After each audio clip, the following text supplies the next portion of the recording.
گزارش کی جاتی ہے کہ پہلے صفوں کو مکمل کریں. بسم اللہ الرحمن الرحیم. ان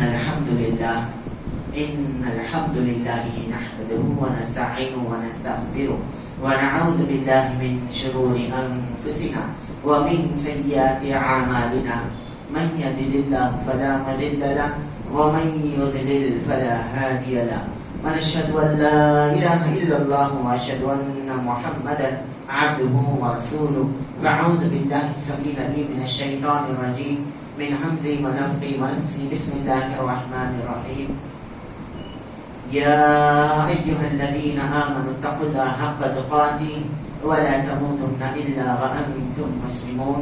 يا ايها الناس اتقوا ربكم الذي خلقكم من نفس واحده وخلق منها زوجها وبث منهما رجالا كثيرا ونساء واتقوا الله الذي تساءلون به والارحام ان الله كان عليكم رقيبا. يا ايها الذين امنوا اتقوا الله وقولوا قولا سديدا يصلح لكم اعمالكم ويغفر لكم ذنوبكم ومن يطع الله ورسوله فقد فاز فوزا عظيما. اما بعد فان خير الحديث كتاب الله وخير الهدي هدي محمد صلى الله عليه وسلم وشر الأمور محدثاتها وكل محدثة بدعة وكل بدعة ضلالة وكل ضلالة في النار. قال الله تبارك وتعالى في القرآن المجيد والفرقان الحميد. أعوذ بالله من الشيطان الرجيم. بسم الله الرحمن الرحيم. ومن أحسن قولا ممن دعا إلى الله وعمل صالحا وقال إنني من المسلمين. وقال النبي عليه الصلاة والسلام قال طلب العلم فريضة على كل مسلم. رب اشرح لي صدري ويسر لي أمري واحلل عقدة من لساني يفقهوا قولي. حدثنا تعریف اور تعظیم کبریائی اور بڑائی اللہ رب العزت کے لیے لائق زیبا ہے جو تمام عالمین کا رب ہے، پالنہار پروردگار ہے. درود و سلام کا تحفہ تمام انبیاء صلاۃ و سلام پر نازل ہو، خصوصاً آمنہ کے لال، اماموں کے امام، نبیوں کے نبی، ولیوں کے ولی، بزرگوں کے بزرگ، امام اعظم محمد مصطفیٰ احمد مصطفیٰ صلی اللہ علیہ وسلم پر نازل ہو. حاضران جمعہ، میں آج آپ کے سامنے ایک بہت ہی اہم عنوان لے کر آیا ہوں جو موجودہ حالات کے حساب سے امت مسلمہ کے لیے بہت بہت ضروری ہے. یہ اللہ رب العزت نے جو نبوت کا سلسلہ رکھا ہے اس کی ایک ہی وجہ ہے تاکہ امت کی رہنمائی ہو. جیسا کہ آج کے موجودہ حال میں ہم کئی مسئلے مسائل سے دوچار ہیں، جیسا کہ اسلام کے اگینسٹ جو غیر تنظیم ہے جو اسلام کے اگینسٹ میں اتنی بیکار محنتیں کر رہی ہیں، جیسا کہ ایڑی چوٹی کا دم لگا دے رہے ہیں، نعوذ باللہ ثم نعوذ باللہ. جیسا کہ حجاب کا مسئلہ لے لیجئے، اذان کا مسئلہ لے لیجئے، مساجدوں کا مسئلہ لے لیجئے، یہاں تک کہ بہار میں مسجد جلا دی گئی، کئی ایسی کتابیں جلا دیے گئے. اب ہمارا امت مسلمہ کا ہمارا کیا فریضہ بنتا ہے؟ جو مشن تھا، جو اللہ کے رسول صلی اللہ علیہ وسلم کو مشن دے کر بھیجا تھا، آج امت مسلمہ اس کے اندر فیل ہے. آج امت مسلمہ اس کے اندر بالکل اس کام نہیں کر رہی ہے. یہی وجہ ہے جو امت مسلمہ ایسے شکار ہو رہی ہے. میرے عزیز دوست ساتھیوں، میں اپنی بات کو بڑے ہی مختصر انداز میں آپ کے سامنے رکھتا چلوں. ممکن نہیں، میں جہاں تک سمجھتا ہوں کہ آج کا عنوان پورا آپ کے سامنے رکھوں، لیکن چند باتیں، چند نقطے آپ کے سامنے رکھتا چلوں. اگر وقت ہے تو اس کا ایکسپلینیشن، اس کی تفصیل آپ کے سامنے رکھوں گا انشاءاللہ. ٹوٹل 11 نقطے یعنی 11 پوائنٹس ہے. پہلا، اللہ رب العزت کا رسول اللہ صلی اللہ علیہ وسلم کو کیا حکم تھا. دوسرا، رسول اللہ صلی اللہ علیہ وسلم نے امت کو کیا حکم دیا. تیسرا، رسول اللہ صلی اللہ علیہ وسلم کی تبلیغی حیثیت، یعنی اللہ کے رسول صلی اللہ علیہ وسلم اتنے بڑی انبیاء صلاۃ و سلام رہنے کے باوجود بھی ان کی تبلیغ کیسی رہا کرتی تھی. چوتھا، رسول اللہ صلی اللہ علیہ وسلم کا حجۃ الوداع پہ کیا خطاب تھا. پانچواں، تبلیغ صرف علماء کا کام نہیں. آج اس کی وجہ سے امت مسلمہ کے اندر ہمارا دل مر چکا ہے. نہ ہم ریسرچ کر رہے ہیں اسلام کے بارے میں، نہ قرآن کی آیت یاد کر رہے ہیں، نہ حدیثیں یاد کر رہے ہیں، نہ غیر مسلمان کو دعوت دے رہے ہیں. اپنے ہی بھائی کو ہم دین کی دعوت نہیں دے سکتے کیونکہ ہمارے پاس اتنا ٹیلنٹ، اتنا علم نہیں رہنے کی وجہ سے آج ہمارے لوگ بہت پیچھے جا رہے ہیں. اور چھٹا، تبلیغ صرف تقریر یعنی اسپیچ یا تحریر یا ریٹرن سے نہیں بلکہ عمل سے بھی ہوتی ہے. یہ بہت ضروری ہے, بہت کریشل پوائنٹ ہے, بہت اہم نقطہ ہے جو امت مسلمان کو خاص طور نوجوانوں کو اس کے اوپر عمل کرنا لازم ہے. 7واں واعظ و تبلیغ کا نبوی انداز. رسول اللہ صلی اللہ علیہ وسلم کا کیسی سنت تھی, رسول اللہ صلی اللہ علیہ وسلم کیسے دعوت دیتے تھے لوگوں کو. آپ صلی اللہ علیہ وسلم کو نعوذ باللہ ثم نعوذ باللہ سب ختم کرنے کے لیے آتے تھے, فوت کرنے کے لیے آتے تھے, لیکن اسلام قبول کر کے جاتے ہیں. ماشاءاللہ کیا وقت, کیا ایسی کیا نصیحت تھی, ایسا کیا طریقہ تھا, کیا سنت تھی رسول اللہ صلی اللہ علیہ وسلم کی, جو آج امت مسلمان کے اوپر غیر مسلمانوں کے اوپر اتنا ڈوب پڑ رہے ہیں, یہاں تک کہ کہیں پر بھی چلے جائیے آپ ذلت کی نظر سے دیکھ رہے ہیں. اور 8واں پوائنٹ رسول اللہ صلی اللہ علیہ وسلم کا مؤثر انداز تبلیغ, یعنی رسول اللہ صلی اللہ علیہ وسلم کی جو تبلیغ رہا کرتی تھی بہت افیکٹو انداز میں رہا کرتی تھی. آج ہمارا انداز کیا ہے, ہم کسی کو دعوت دینا ہے تو پہلے اس کو کرٹیسائز کرتے ہیں, پہلے اس کو غلط ثابت کرتے ہیں, بعد میں صحیح چیز رکھتے نہیں. رسول اللہ صلی اللہ علیہ وسلم کا کیسا انداز تھا افیکٹو, وہ آپ کے سامنے بات آئے گی. صحابہ کرام رضوان اللہ علیہم اجمعین کی نگاہ میں تبلیغ کی اہمیت کیا تھی. آج جو ہمارے پاس دین پہنچا ہے, سبحان اللہ, الحمدللہ, اللہ کا لاکھوں کروڑ احسان ہے. اللہ کا ہم جتنا بھی شکریہ ادا کریں وہ بے شک کم ہے. آج ہم کلمہ پڑھے ہیں, اللہ کے رسول صلی اللہ علیہ وسلم کی محنت, صحابہ کرام رضوان اللہ علیہم اجمعین کی قربانیوں سے اب تک ہمارے دین پہنچا ہے. لیکن ہم آنے والے لوگوں تک, یعنی ہم جس کے ساتھ اٹھتے بیٹھتے آفس میں ہو یا تجارت میں ہو, ہم ان کو دین کی دعوت نہیں دے رہے. اور 10واں پوائنٹ, 10واں نقطہ, تبلیغ کا مقام یعنی پلیس آف تبلیغ. صحابہ کرام کیسی تبلیغ کیا کرتے تھے, کہاں کہاں جا کر تبلیغ کیا کرتے تھے. 11واں آخری پوائنٹ, دعوت کی اہمیت. یہاں تک کہ دعوت دین کی اہمیت کیا ہے, قرآن کی آیت حدیث سے آپ کے سامنے آئیں گے انشاءاللہ. آئیے پہلا نقطہ, اللہ رب العزت نے سورہ مائدہ میں آیت 67 میں اللہ رب العزت نے ڈائریکٹ اللہ کے رسول صلی اللہ علیہ وسلم سے مخاطب ہو کے فرماتے ہیں, یا ایھا رسول, اے اللہ کے رسول صلی اللہ علیہ وسلم, آپ کے اوپر اللہ رب العزت کی طرف سے جو کچھ بھی نازل ہوا وہ آپ لوگوں تک پہنچا دیجئے. یہ اللہ کا حکم رسول اللہ صلی اللہ علیہ وسلم کے پاس آیا. الحمدللہ آپ صلی اللہ علیہ وسلم کی عادت مبارکہ سنت یہ تھی, جب کبھی بھی ایک بھی قرآن کی آیت آتی, اگر آپ صلی اللہ علیہ وسلم بازار میں ہوتے یا کہیں پر بھی ہوتے, صحابہ کو بلاتے, یہ اللہ کا حکم ہے, یہ اللہ کا حکم ہے. یہاں تک کہ صحابہ اکرام کا بھی یہ معمول تھا. تفسیر طبرانی میں ہے, سورہ عصر کی تفسیر میں علماء اکرام فرماتے ہیں, جب یہ سورہ عصر نازل ہوا تو اللہ کے رسول صلی اللہ علیہ وسلم کے بارے میں کہتے ہیں, صحابہ اکرام کہتے ہیں, جب سورہ عصر نبی پہ نازل ہوا تو ہم جب کبھی بھی ایک دوسرے سے ملتے تو جب تک جدا نہیں ہوتے جب تک کہ سورہ عصر کا ترجمہ, اس کی تفسیر ہم ایک دوسرے سے ڈسکس نہ کر لیں. آج ہمارے پاس کیا ڈسکشن ہوتا ہے, ہم جب کبھی بھی خالی فراغت میں رہتے ہیں, ہم دل پر ہاتھ رکھ کے کہیں, سوچے اللہ سے کلام کرے, اللہ رب العزت میں خالی وقت میں آپ کا کام کرنا تھا, نہیں کیا, اللہ مجھے معاف کر دیجئے. آج ہمارے پاس تھوڑا بھی وقت ملتا ہے, کہ صحابہ اکرام کے پاس بھی وقت ملتا تھا, ڈھونڈتے تھے, تلاش کرتے تھے کہ اللہ کا پیغام کہاں پہنچا دوں, ڈھونڈتے تھے لوگوں کو کہ اللہ کا پیغام کیسا پہنچاؤ. اور دوسرا نقطہ, رسول اللہ صلی اللہ علیہ وسلم کا امت کو حکم. آئیے اللہ کا حکم نبی کریم صلی اللہ علیہ وسلم پر آ گیا, اب نبی کریم صلی اللہ علیہ وسلم کا حکم امت پر کیا ہے, سنیے, غور و فکر کریے.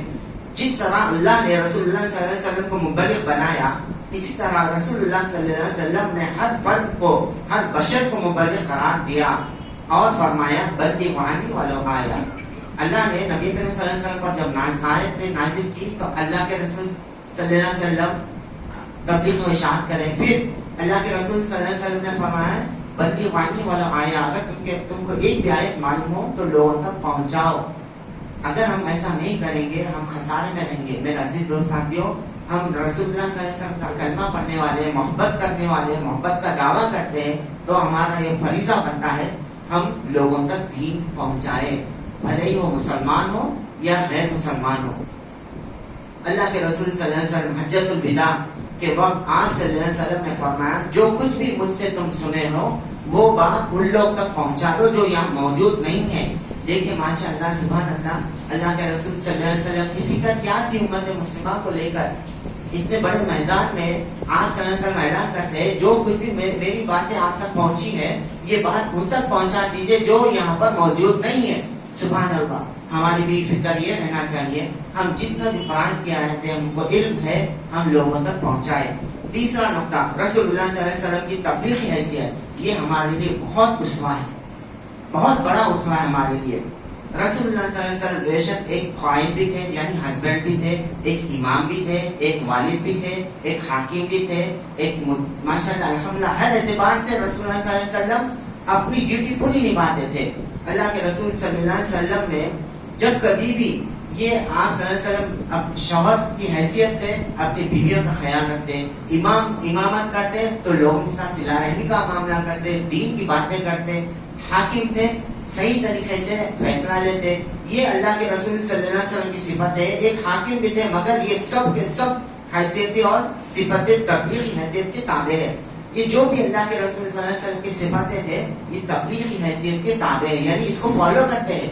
اب جیسا کہ ہمارا معمول ہماری سوچ کیا ہو چکی ہے کہ تبلیغ ہم صرف پرٹیکولر ممبر رسول پہ کر کے یا مسجد میں جا کھڑ کے بات کرنا, بیان دینا, سننا, ایسا نہیں. اور ہمارا بھی مسکنسپشن ہو گیا ہے 3 دن کے لیے نکلے, 40 دن کے لیے نکلے, 4 مہینے کے لیے نکلے, چلا کے لیے نکلے تو تبھی ہماری تبلیغ ہوتی ہے. نہیں, اگر ہم گھر میں ہمارے بیوی بچوں کے ساتھ اچھی طرح سے پیش آئے, ان کے ساتھ ان کے حقوق ادا کر, یہ بھی ایک تبلیغ کا ذریعہ ہے.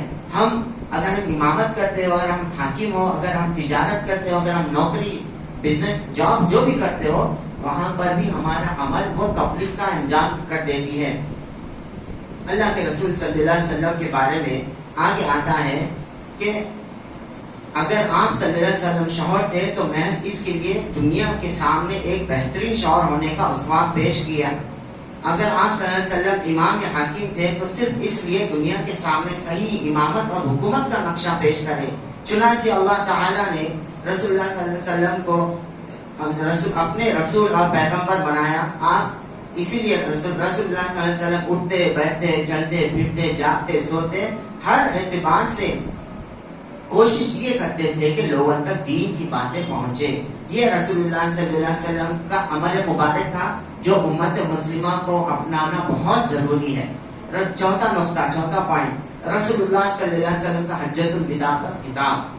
آپ صلی اللہ علیہ وسلم نے اپنی تبلیغی حیثیت کے امتیاز کو خود ہی یعنی واضح کر دیا کہ ہمیں اس کے متعلق کچھ زیادہ کہنے کی ضرورت نہیں, کیونکہ رسول اللہ صلی اللہ علیہ وسلم نے حجۃ الوداع کے دن جب کم و بیش 1,40,000 صحابہ اکرام موجود تھے, آپ صلی اللہ علیہ وسلم نے وہ صحابہ اکرام کو خطاب کیا. اس کے بعد یہ کہنے لگتے ہیں, اے میرے پیارے صحابہ یہ مجھے بتائیے تو صحیح کیا میں نے آپ تک دین پہنچا دیا؟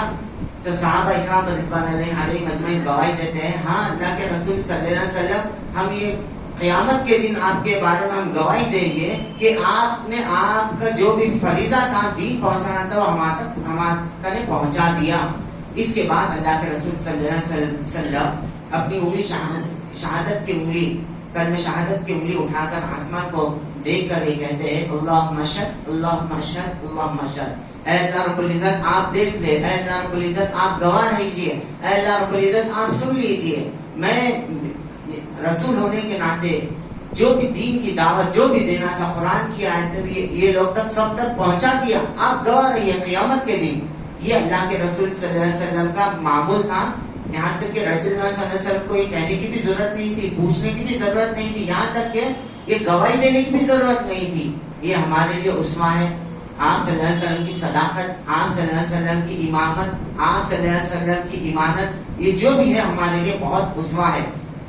اللہ کے رسول صلی اللہ علیہ وسلم کے بارے میں آتا ہے کہ یہ لوگ میرے حق کے رسالت و نبوت کی ادائیگی کے متعلق کس قدر واضح الفاظ میں تصدیق کر رہے ہیں. اس واقعے سے یہ صاف طور پر واضح ہو رہا ہے کہ رسول اللہ صلی اللہ علیہ وسلم کی حقیقی ذمہ داری حیثیت صرف ایک ہی تھی جو وہ تبلیغی حیثیت تھی. باقی جس قدر حیثیتیں تھی وہ اس کے سب کے تابع ہے.